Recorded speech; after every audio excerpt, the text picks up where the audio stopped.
call you up? Do you want to sit? Call you in? I think لا بخلص بعدين. انزين. introduce. بعدين ندخل presentation.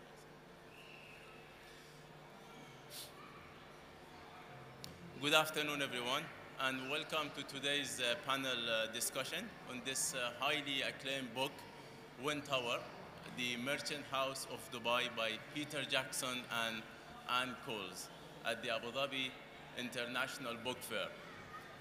My name is Farid, and I'm the founding partner of X Architects. I will be your moderator today for this session. We have distinguished guests of experts with us today, and who will shed light on the various aspects of this great book. Without further ado, let's introduce our esteemed panelists. I'm delighted to welcome Peter Jackson, who is author, architect, and historian. He first worked in UAE in early 1970s with John Harris Architect, and since 1974, his research on Windtower in collaboration with social geographer Anne Coles with a detailed measure survey of the Windtower house. Please welcome Peter Jackson. And we have with us today Rashad Bukhash, who is the chairman of Architectural Heritage Society in UAE. Rashad has 32 years experience in the field of planning, directing, managing, supervising of modern architectural projects, conservation of historical building, museum designing, and landscape project. Please welcome Rashad. To give a brief introduction of today's discussion, the book Windtower offers a unique window into the pathway of life, exploring Dubai's rich architecture and cultural heritage. The Windtower, for many, it acts as a symbol of the Gulf cultural heritage. These dramatic architectural features, they were part of the courtyard houses of the trading families. They were not only architecturally significant, but they were highly functional, providing cool and air conditioning for the people within the house. As we wrestle with the impact of global warming, we will be discussing the lesson that we can learn from this traditional Windtower technology as a sustainable solution in the contemporary architecture and urban design. Welcome, and thank you very much, Peter and Rashad. Thank you for Peter, if you could start how you started your journey collaborating with Anne Coles on this wonderful project, which led to the production of the book Windtower. I met Anne at my last year of my diploma at the Bartlett School in London, and she was called in because I was doing a project on low-cost housing out in the desert beyond Dubai, a place called Al Wasl in those days, well outside Dubai. And she was brought in because she was somebody within the university who knew something of Dubai. She wasn't very complimentary about the work I was doing initially and led me off in a different direction. But out of it stemmed a very nice friendship with her and her husband, John. And I joined John Harris Architects, and in 1974, John Harris asked if I would come and look after his office for a month while the partner was on leave. And Anne asked if I would do a drawing of a wind tower for the museum, which was newly established in Al Fahidi Fort, and gave me a letter of introduction through the Fikri family. I duly delivered this letter after work one evening in the souk in Bur Dubai, and they said, come back tomorrow, and somebody will meet you. A young boy, I think 13, came to the shop where I had met the family. They were in the cloth souk, and took me into the Bastakia to his father's house. It was a very unusual house for me. It had nothing to do with anything I'd learnt in a school of architecture or in my Western experience. It was very beautiful and it was very large. It had 3 wind towers. And I looked around and I didn't know where to start with the survey, so I asked this young boy if I might survey the whole house. I said, you know, it's going to take a couple of weeks. I was given permission, and he helped me. His name was Rashad, but it wasn't Fikri, it was Bokash. But I never knew that until I came back to Dubai in 2002 and attended a seminar at the American University of Sharjah. And I thought it would be useful because I knew that I was meeting the head of the historic building section who were restoring the Bastakia. And so that's how Anne and Coles and Peter Jackson got involved with the Bastakia on a very serious scale through meeting again Rashad in 2002. Oh, great. I mean, it's a really great story, and indeed the book offers a very unique perspective on the history of Dubai, history of architecture of Dubai, and as well as the cultural heritage. Rashad, if you could share with us what are your thoughts on the book and what is its impact on today's context? Thank you, Farid. Thank you also for inviting me to this nice talk, I think. The book, it went into 3 stages. The first stage was 1974 when Peter, he did the survey. It was a small booklet called A Survey of a Windtower House in Bastakia, Dubai. Generally, a little bit of introduction and then about the house, the plans and all of these things, which I still have a copy of it, the original. And then from 1974 until 2002, 2008, the museum, they were reproducing that book and it was available at the... So that was the first stage, which was the beginning of the reference. Second stage was 2008 when Peter and Anne, they wrote the book, The Windtower. And that time I was in the municipality and we added, originally it was my grandfather's house, then we added another 5 or 6 houses of the Bastakia, which the municipality, we did the survey. So it became a nice survey in addition to the writings of Anne Coles, which was on the social part of Bastakia and so on. So that was the second stage in English. And it has a very good reputation, I think, in Dubai especially. And then finally we had added 2 more chapters because it was a little bit lacking the commerce which the merchants of Bastakia, they had. So we added the chapter 1 to that. And also Peter added the last chapter, which was the influence and the effect of the wind towers to the other in Dubai, in the Emirates, and even in the Gulf countries, which we can find a lot of wind towers, all especially on the governmental buildings. So that was in 2020, the English one. 2022. And then we worked with our group, Mr. Farid Bastaki, Dr. Isa Bastaki, and Jassim Bastaki, to translate the book into Arabic, which was important, I think, to talk to the Arabs, the locals who are in the Arabic society, and which was just out last month or this month. I think it has a very good influence. A lot of people were waiting for the English copy. And last week we had also a meeting to go to the Chinese translation now, which inshallah be out soon, inshallah. So it has a good influence. Thank you. Great, excellent. I mean, looking at this image, the early houses of Bastakia, or the neighborhood, they were made out of the Arish, and at the same time, they had the wind tower integrated with them. Peter, if you could a bit elaborate of how these passive techniques were used at the time to create a more comfortable environment for the people. Well, the wind tower as a design was imported from the Iranian desert, but it worked very well on the coast. particularly during the very hot and humid central part of the day from about 12 o'clock until 3 o'clock when the wind was coming off the sea.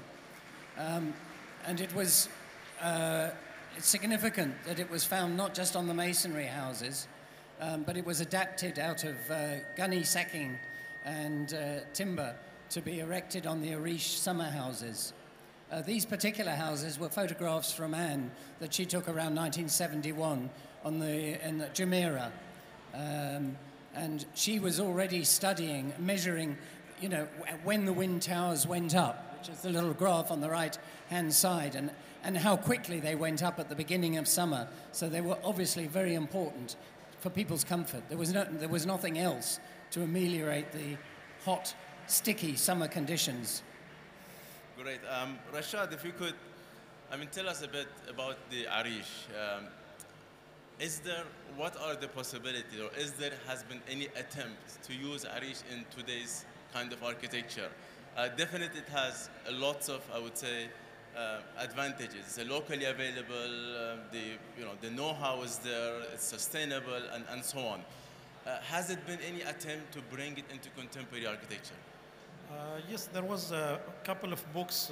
One book was written by Dubai Municipality in Arabic on Al-Arish and the different types of Arish. It was a good survey.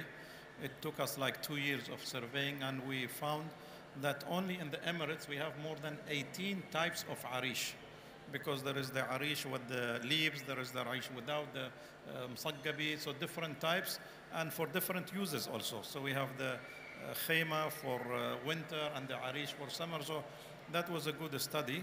And then we have a book in English, which was done by English Sandra Pesek, and she did a very nice matter of fact, yesterday I had a lecture on traditional architecture and sustainability, and I was searching on the net and I saw your Arish, which was done by ex-architect. I don't know if it is built or not built. The Arish Majlis in Abu Dhabi. No, that one is not. But a very nice design. The idea of the Arish is taken to make a very nice Majlis with the same idea, but a lot of modernization. So yes, there is a lot of possibilities of taking, whether it is the same material or maybe a little bit developed, but to take these ideas. The idea of the Arish is housing for the mid-class and the low-class people. So very easy to build, very easy to dismantle it. If you want to change a little bit, you want to add one room, you want to add the upper room. So it's some kind of Lego kind of architecture. So you can add and change very easily rather than the construction of limestone or coral stone. So there is a nice attempt, I think, and it's coming. Great, excellent. Indeed, it's an amazing material. It has a great feel to it. Of course, always when you want to contemporize it, there are new codes that you have to deal with. There's a civil defense and there's fire and all of that. But I think it's a material that could be used in a kind of very modern way and make it more durable and so on. What was very nice about it was that in winter there was a very bushy, leafy form of Arish to make winter houses. And they were very different to the flat roof summer houses which had stripped stems which provided privacy but let the air move right through the house. Two completely different forms, visually different and functionally different, but the same material. Absolutely, great. So then, we have, moving forward, we had a time where we have the society that was focusing at the very early days mainly on pearling and fishing. It shifts into kind of trading. So you had the merchant families, they settled in Dubai, and then you had the trading started. Maybe this was the starting point that Dubai becomes the center of the trade. And as a result, started trading with the neighboring state, neighboring cities, where they started to kind of learn and import the know-how and bring expertise into the new way of construction. So the coral became kind of as a building material, and then you had the mud, the stone, and as a result, as you see in this image, so you have much more settled kind of urban condition. You have the courtyard typology that was introduced. You had kind of the urban fabric that was introduced. Peter, if you could a bit elaborate on the passive techniques that they would use in these houses to accommodate or to create a kind of more comfortable condition of living for the people, especially during the harsh summer.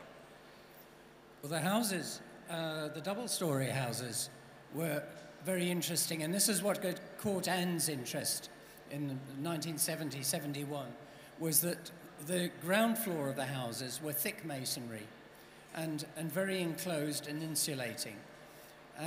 But that in the summer, the families migrated upstairs, either if it was a single-storey house, they moved onto the roof, but if it was a double-storey house, the first floor was built much more like verandas and very lightweight construction that had no thermal capacity. It didn't hold the heat in the walls. But the walls as well were full of openings without compromising privacy. All of the walls were a series of thin screens, either decorative screens or walls that were offset so the air could move between them. So the first floor was a totally different physical environment to be in. The Windtower rooms on the Bukash house served the first floor. But there were some houses in the Bastakir where the Windtower went right down into the ground floor. For instance, there might be an elderly, the grandparents, who may not be so mobile to be able to go upstairs anymore. So they would have to use a ground floor room with the wind tower. So apart from the wind tower, you have these various wind catchers and screens that allow permeability and coolth to permeate the house. And you know, as our research, which you know the images will go on to show, demonstrated, that if you could spend your hot summer afternoon between Dua prayer and afternoon 3 o'clock before you went back to work, if you could rest under a wind tower in a room with a wind tower, you would be comfortable. Without the wind tower, it must have been fairly unbearable. Great, excellent. Rashad, I mean the wind tower, so from one end they were a functional device, so they were cooling the space and all of that. But at the same time, they were always celebrated as a landmark of the neighborhood, and in a way a symbol of Dubai. So with kind of all the playing of the skyline and all of that, was it kind of being perceived as a symbol of wealth at that time and a symbol of new prosperity and a new kind of architecture, I would say, within the city? Well, the Wind Tower, I think it came to Dubai mainly in 1902, 1903, not before that. For example, Dr. Isa Bastaki's house, when they built, there was no Wind Tower. So I believe that maybe one of the first ones who started building the Wind Tower, because it needs a special techniques by the mason. Not anyone can build, because you see it maybe just a square but a cube, but it needs a lot of techniques where to put the inner thin walls and the outer walls and the chandal every meter and so on. So I believe that Ustad Muhammad Ahmed Al-Banna Al-Bastaki, he and his family, because his brother Abdurrahim, his sons Aqil, Muhammad Saleh, it was a family of masons and architects, we can call. When he migrated from Bastak to Dubai, he started building these wind towers. So we find 2 or 3 of them on Sheikh Saeed House in Shandaga. There is the Sheikh Ubaid bin Thani house. Now, like nowadays, when we see Zaha Hadid architecture, you know it is Zaha Hadid. If you see Mies van der Rohe, Le Corbusier, in the 1930s, 40s, for me working with this traditional architecture for more than 30 years, so quickly as I see the decoration of Ustad Muhammad, I know this house was built by Ustad Muhammad. This is Ustad Ali, this is Ustad Mustafa, this is just from the decorations, because the house in general is mostly the same. So he started building these wind towers, my grandfather in Bastakia, 5 or 6 other houses. As I said, most of the houses are the courtyard, the rooms around it, the veranda, and so on. So it's either larger or smaller, depending on the wealth of the owner, whether he's a sheikh or a merchant, and so on. But then the decoration of these wind towers, for example, if someone richer, then you have these 6 openings. Some of them you have the 3 openings, and it goes into 2 opening or 1 opening. And then the decorations which comes on the top of the wind tower, again, it shows to whom this house is belonging. So you can find that in these designs of the Windtower in general. And what was the materiality of the Windtower? I mean, from within and then the skin, and what was the reason of using those kind of materials? Materials are two, because we have the arish. The arish are much simpler.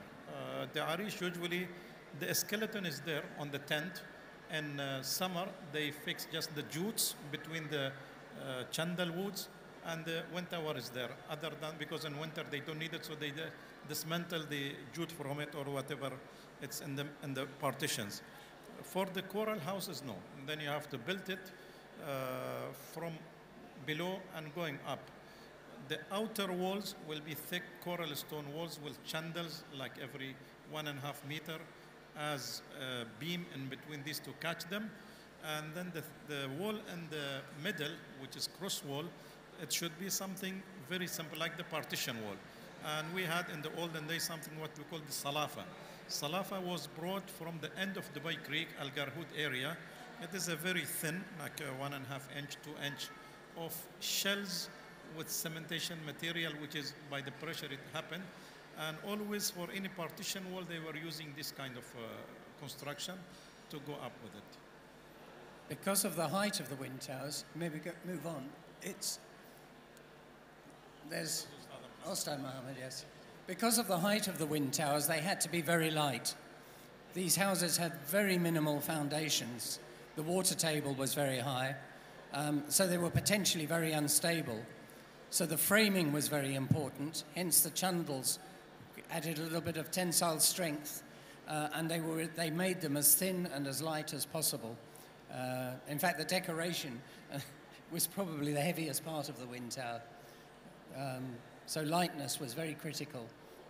Excellent. Peter, if you could a bit, I know you touched base on your early start of collaboration with Rashad at the Beit Mohammed Sharif Bukhash, which is always, in many books, in the book is always referred to as one of the most attractive house in the neighborhood. I believe it's not there anymore, unfortunately. But can you a bit elaborate, how did it start and what was the purpose at that very early stage of kind of surveying the house, and what was the outcome of the early stage of the survey? The reason I wanted to survey the whole house is that traditionally architects would do a measured drawing of a building during their training. That didn't happen anymore, in my school anyway. It would have been happening in other schools. And it's something I loved old buildings. And when I saw this very beautiful old building, I wanted to understand it a little more. And I just thought it was worth doing a measured survey, which I had never done. So it was just my enthusiasm for it, and that I had the opportunity. So I did it. It was just for me, for my own pleasure. And I had no idea that it would go on, in the way that it has done over the last 50 years. But it took me a year to do the finished drawings, because I was doing it just as I was doing the measured survey each evening for a couple of hours, before sunset, after I left the office. I then had to draw it up while I was still finishing my studies, working full-time, in London. So it took about 12 months to finish the full set of drawings.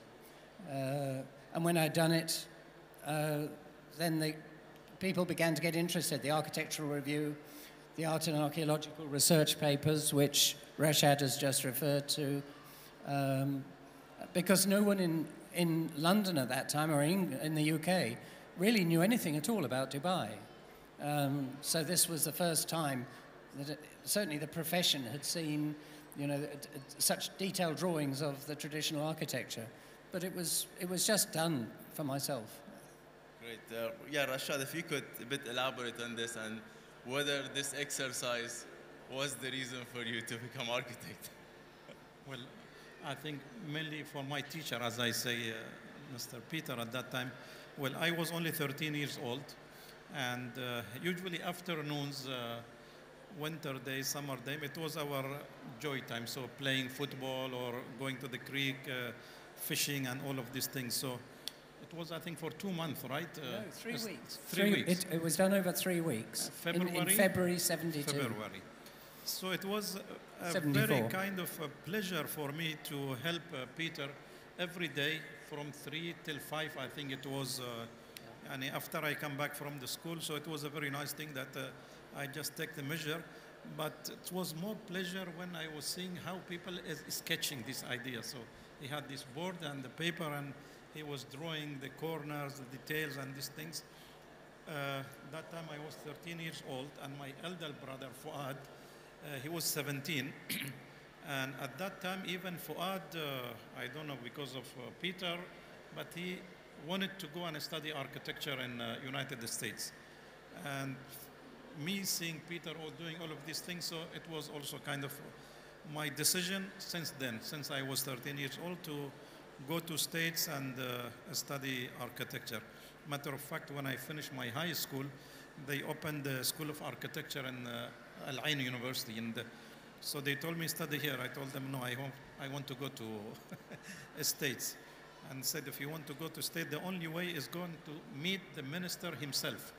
So I went and I met the minister, and he said, okay, you can go to States.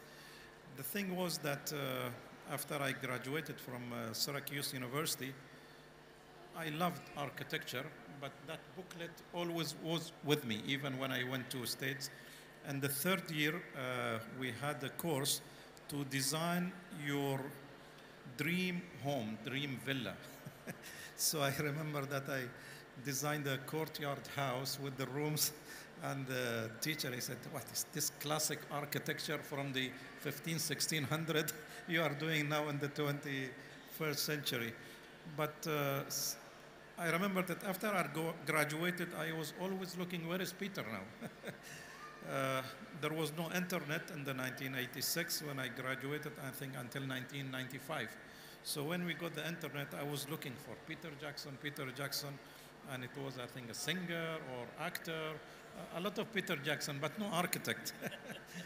Until 2002, we were at the American University in Sharjah. There was a jury for the students, and Englishman, I think it was taller than what he is now. So he shook hand and said, I am Peter Jackson.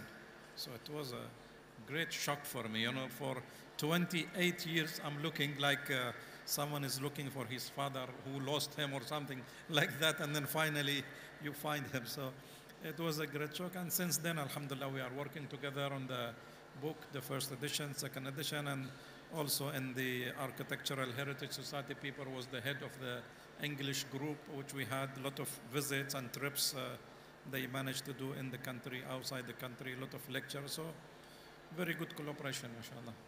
Excellent. Yeah, I mean, 2002, I was a student at the American University of Sharjah, and I think that's the first place I met you, Rashad, and the same Peter. Maybe the same event. Maybe it could have been the same event, yeah, but I've met both of you in the first place there. Well, it moved me very deeply, this same experience, so that I sat down, and that when I got back to my little room in Deira, where I just arrived a month before in Dubai, and I sent a very long email to Anne to tell her what had happened and this coincidence. And when I deliberately then went to meet her in England a few months later in the summer, and we walked along the Bewley River, and we just realized this was a unique opportunity with Rashad, with the Beladia, and the access to the historic records that he had and the surveys of the other houses, and that we mustn't waste this. So this very close cooperation, which would not have been possible without Rashad's support and giving us access to all of anything we needed from the historic building section, including being able to go in and open up wind towers to be able to do some scientific testing. You know, it was serendipity. Great, excellent. I mean, looking at the wind towers, I mean, here we have 3 examples, but again, looking at it across the Bastakia, they all have different designs. Some are taller, some they have multiple openings, some they have different ornament. You touched base on it, Rashad, but if you could a bit elaborate why these differences of design, and then whether they had any functional reason, or they were mainly beauty because of the beauty and architectural perspective. Well, I talked a little bit about the decoration and the design, but in general, this is the land. You have one story. Some of the wind towers are on the top of the ground floor, and some of them on the top of the upper floor. Like my grandfather's house, all of them, the three of them, are on the top. As much as you go higher, you can collect more wind. And if it is wider, the same way. So you are collecting more wind, and you are taking this wind, speeds them up, and taking them into the lower floor. I didn't meet my grandfather. He passed away before my father married even. But my father was mentioning, even my father, he was not alive when they built this house in 1924. But he heard from my grandfather that, so the mason, Ustad Muhammad at that time, he wanted to go as high as possible to collect more and more. And usually, for example, that big one with the 6 openings, that is my grandfather's room. So he was the father and he was the owner of the house. It should be bigger and bigger than the others, which is smaller. This was the room which I lived in, and before me, my father, with the 3 opening, and the one to the left, that was later on for my grandmother. So my father was saying that the mason, he was going up and up, higher and higher. So my grandfather came and he told to Ustad Muhammad, where you are going? You want to reach Allah in the heavens? Make it lower, don't go too high. Because it's not kind of... So again, the size, it shows for whom the room is, or who is the owner of the house. Like you see Sheikh Saeed house, it has a very kind of fancy and nice decoration, and it depends. If it is merchant, someone who is from the middle class, maybe you find it completely with no decoration, sometimes completely open. So it depends on that. In general, if the opening is more, then it can collect more wind and take more into the room underneath it. And we did a study in the book. It is, in general, if the speed of the wind outside, it is like 10 knots, underneath it reaches to 17 and 18 knots. So I think we are going to talk about King Charles when he stood under the wind tower. Okay. Peter, if you want to add something to this? No, No, okay, great. I think we're now talking more about the science of the wind towers. Yes, yes, great, excellent. Just a quick, were there any other device or technique that was used in these houses to kind of cool down the spaces, maybe in a much smaller scale? Well, the wind catchers on the side that you see there, the recesses, which caught the breeze as well. And obviously the courtyard was also an integral part of the keeping the house cool, particularly if it had a shady tree, and it tempers the environment. So the courtyard environment is very important in this hot desert environment. So and it's a combination of all of these. And as our wind tunnel tests, which you'll see in a moment, showed, you know, the wind permeated, the increased wind speed permeated right through the house, not just the wind tower room, because everything was kept open in the summer. Great. Peter, looking at these courtyards, if you could a bit, elaborate on the courtyard house as an architecture typology, an architectural element. How was the courtyard was used in a way to respond to the social, cultural, and the way that people live, beside its environmental kind of, I would say, impact and environmental? Well, because the outside of the house was very plain, quite stark.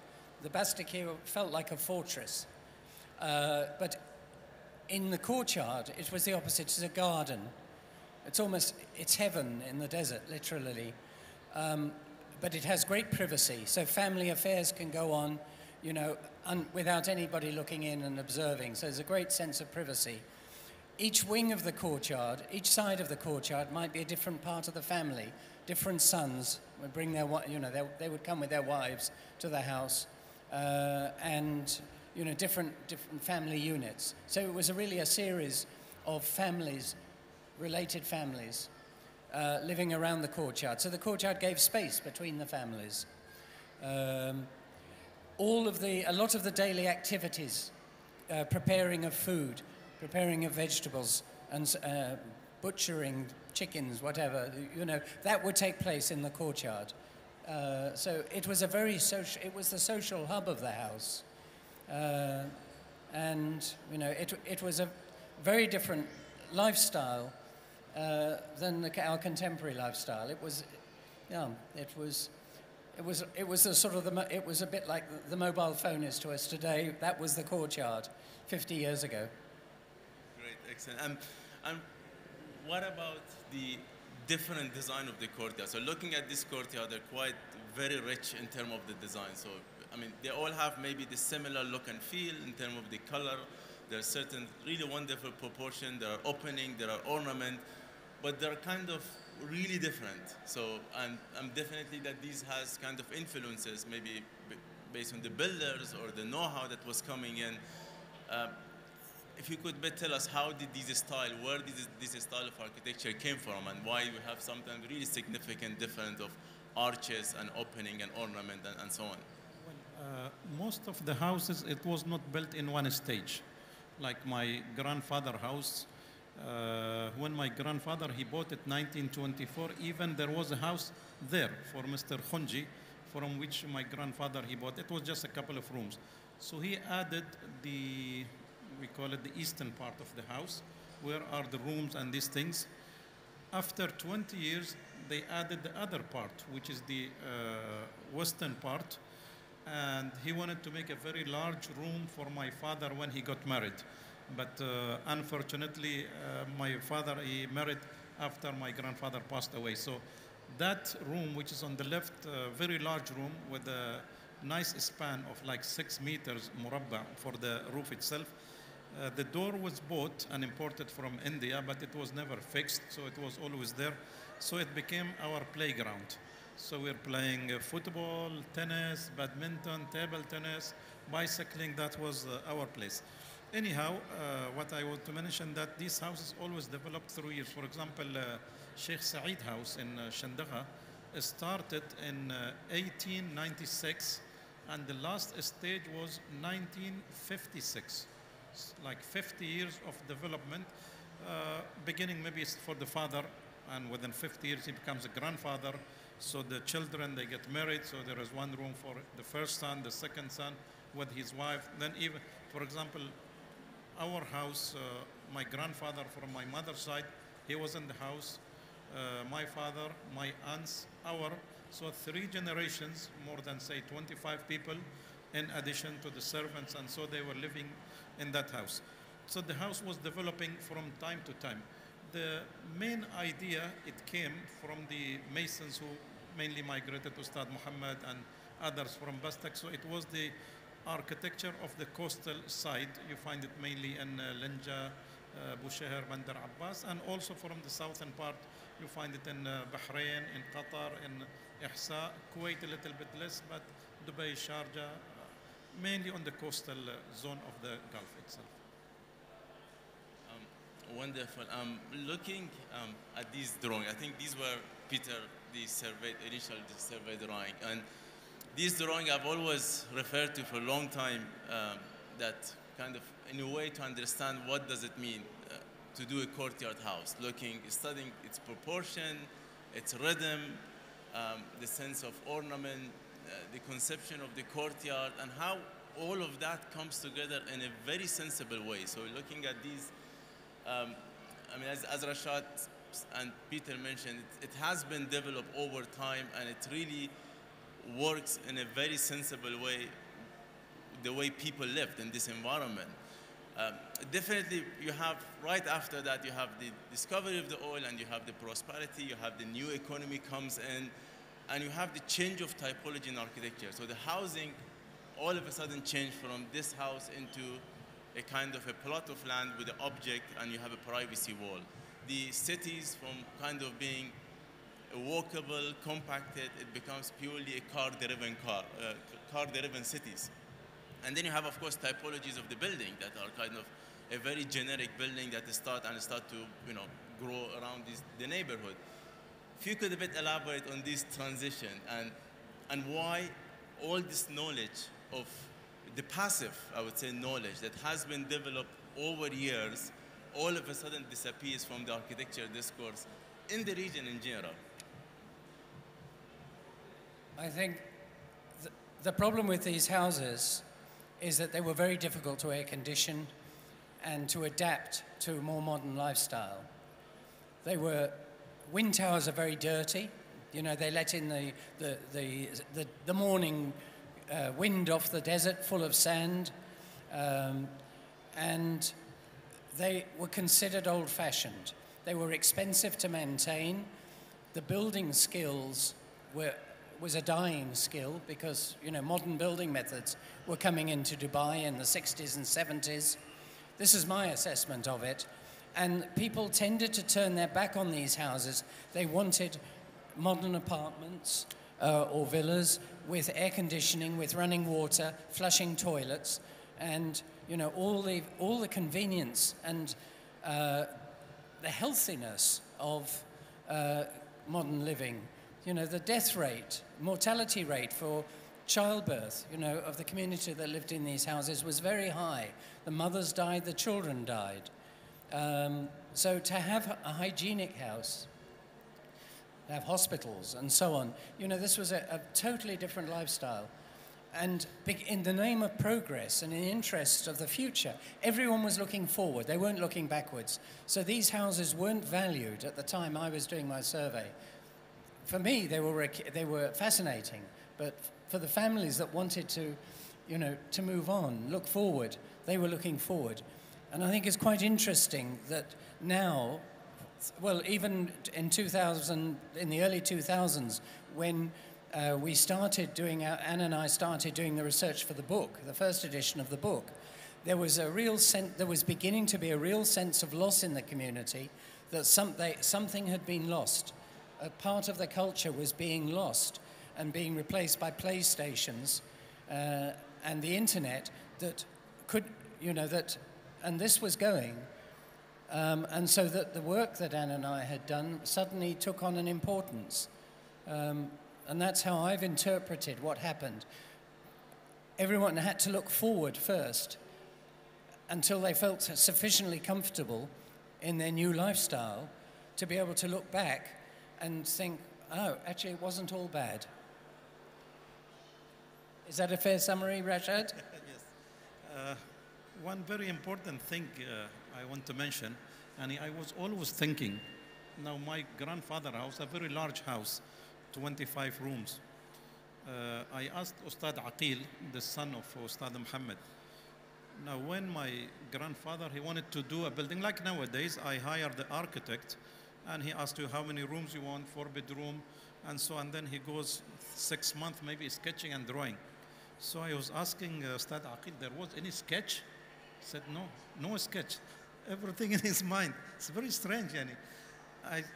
I think at least on the ground, because when the Sheikh was giving a land, he says 20 dhira by 30 dhira, something like that. Maybe they were drawing a land, but everything was in his mind, and he was building. And when it comes to the decoration and these things, then he puts his interpretation and his innovation in all of these things. These buildings, it went up to say 1950, 55, with the beginning of importing cement from Karachi, from India.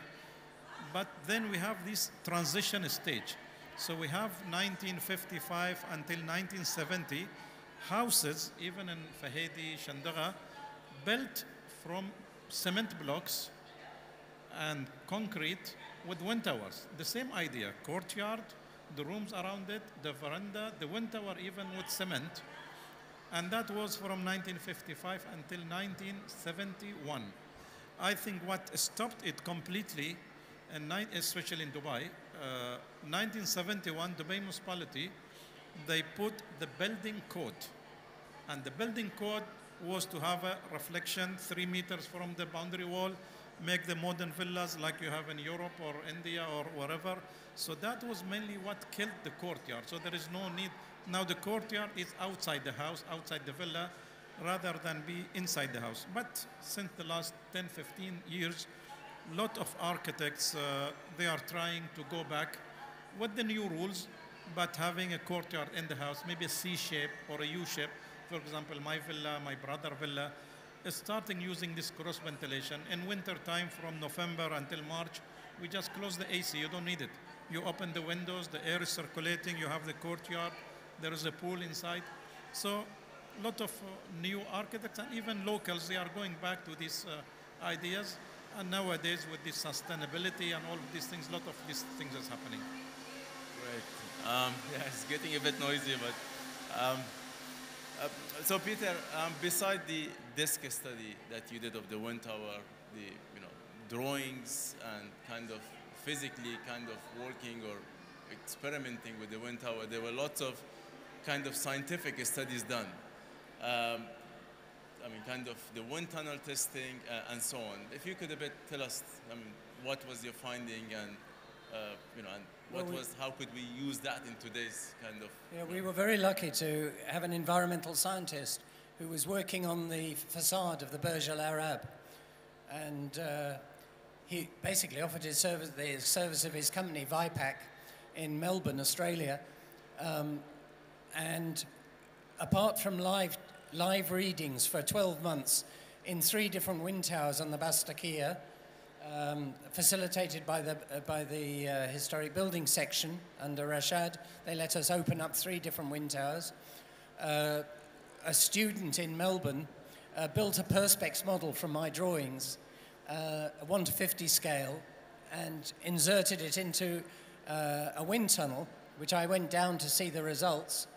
And not only the Bokash house, but the houses in block form around it. And then they took all this data that was being collected over 12 months live and all the data from the wind tunnel, and they converted it into comfort studies and came up with very positive results of how effective the wind towers were, particularly at the hottest time of the day.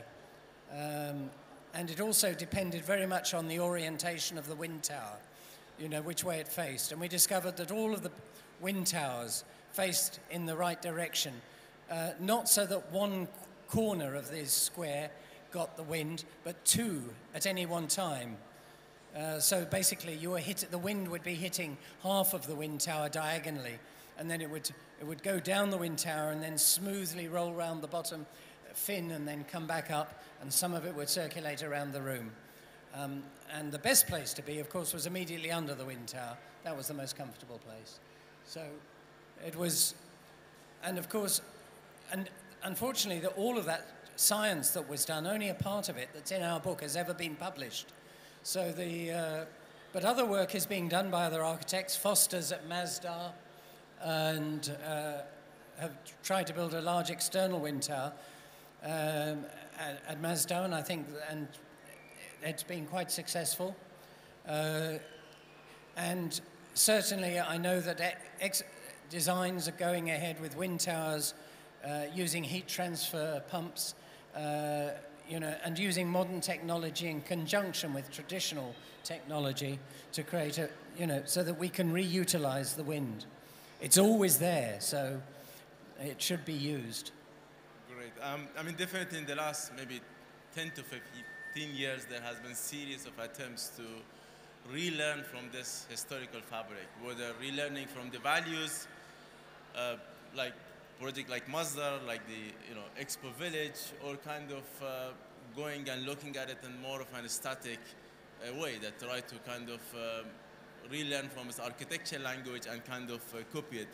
How could we move forward toward a new vernacular, relearning from all these passive techniques?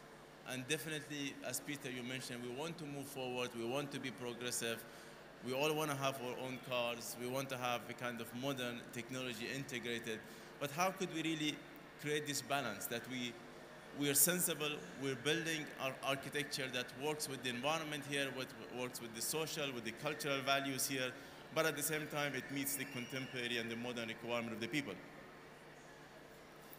Well, it's interesting that the examples we have behind us here are a romanticized view of the traditional architecture of Dubai in particular.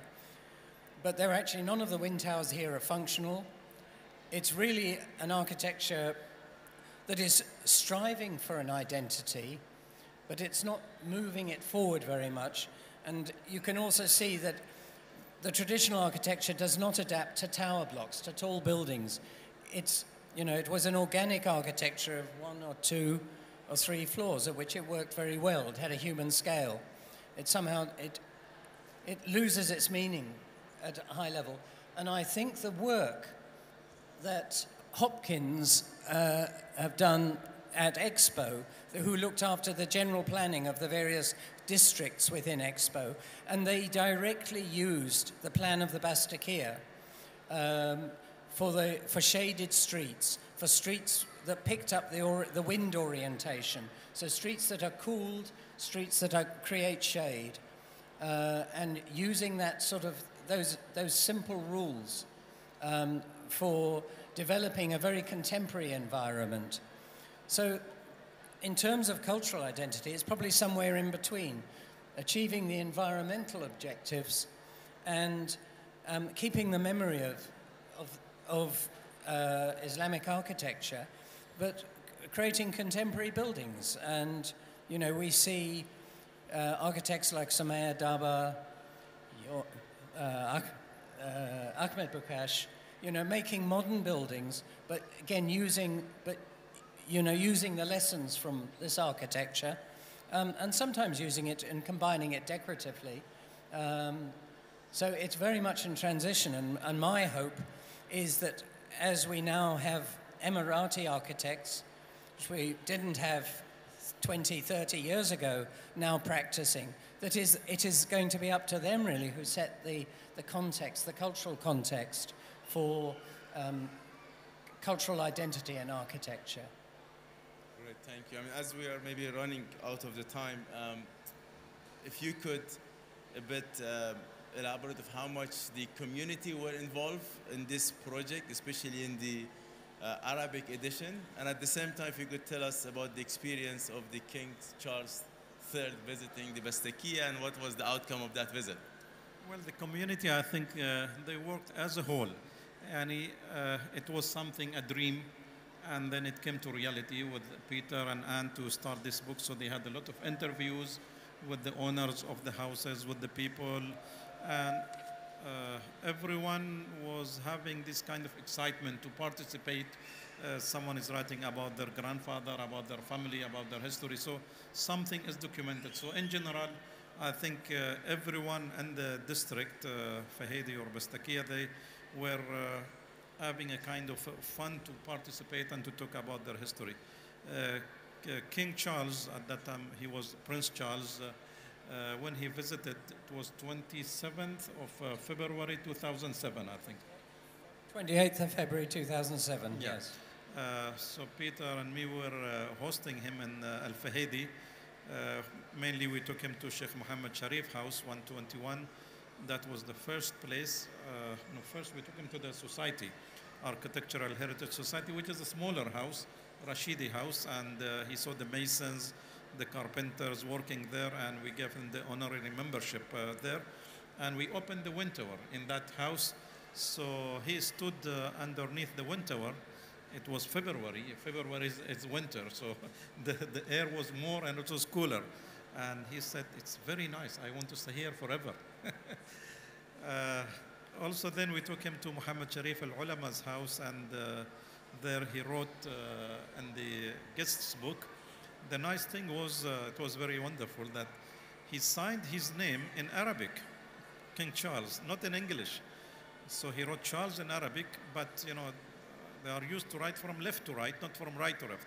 So it was Za, Ra, Sin, Aleph, Cha, left to right. So it was nice. And I told him that, Your Excellency, it was your word that it made, because part of it was demolished and this part is kept. So he said, I didn't thought that a small word to that time Sheikh Maktoum will make all of this change, that now 54 houses of the Bastakia are restored and kept for the people to see and to learn from. Thank you. I think what has been very important for me is that it's no longer Anne's and my book. It's now a book that is being translated by the community that built these houses. The community is still alive, although it is dispersed across Dubai, and that this is so important to them and that they want to share with their children and their grandchildren, that they've really taken the book over now. And, you know, that this is a foundation stone for the Bastakia cultural centre. And it's an enormous privilege to have been, for Anne and I, to have been able to provide that small foundation for a big future. That's our football team, huh? Yes. Just today morning, I was looking in my book of 1966. The team, it was called Al-Uqab. And in 1971, we changed it into Al-Ittihad. So that was the team, and that was our playground where we were playing, usually in front of the house. Wonderful, wonderful discussion. Thank you, Peter. Thanks, Rashad, for this great discussion. I would like to open the floor for any question. We might have time for one or two questions. Yeah, please raise your hand. There's a mic would come if there's any question.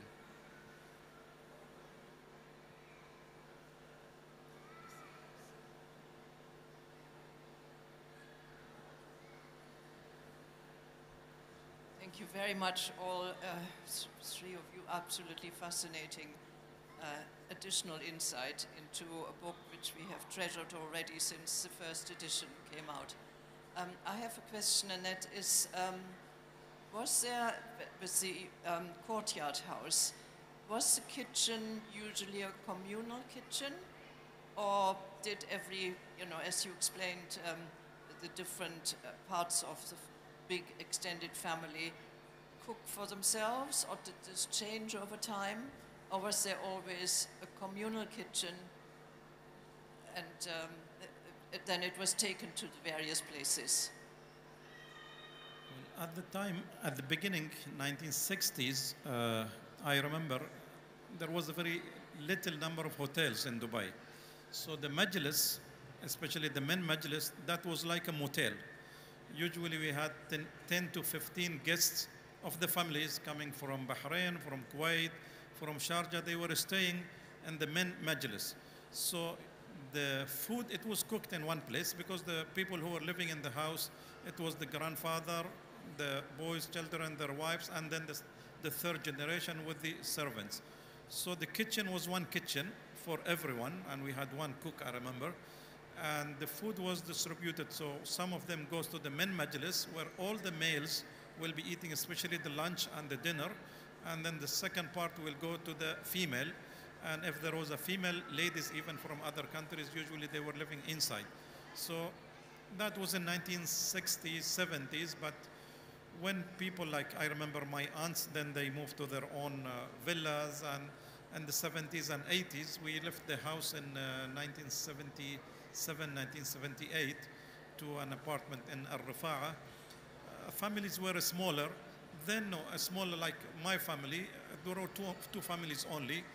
My father's family and my aunt family who were living in the house. So the cook was the same and the food were together, but was much smaller. Then we were like me, my father, mother, daughters, everyone were eating together, male and female, because there was no majlis. Yes, there were some people maybe in the majlis who were working and food were taken, but not like in the beginning where lunch were all together, meals and dinner together. And after dinner, then even the people of the Farij or the district, they will meet for 1 hour. The TV that was the beginning of the TV at 1968, 69. So even not much of people were interested to see, maybe it's only the news. But after the night prayer, after the dinner, they were staying in the majlis, talking for 1 hour about economical life, social news and things like that, and then going to bed at 10 or 10:30. Any other question? Great. Yeah, thank you, Peter. Thanks, Rashad. The book is available, right? Just if we mention where the book is available, if anyone wants to get a copy of the book. Sure. Yeah. Yeah, I mean, definitely the book would be available here if anybody wants to get the book. There will be a book signing as well right after this session. I would like to thank Rashad and Peter for joining us today. And thank you all for your time and for joining us at the Abu Dhabi International Book Fair. And I would also like to thank the Arabic Language Center for organizing the book fair, the AV team and volunteers, the translator of the event, and a wonderful guest speaker. Thank you very much and have a good evening.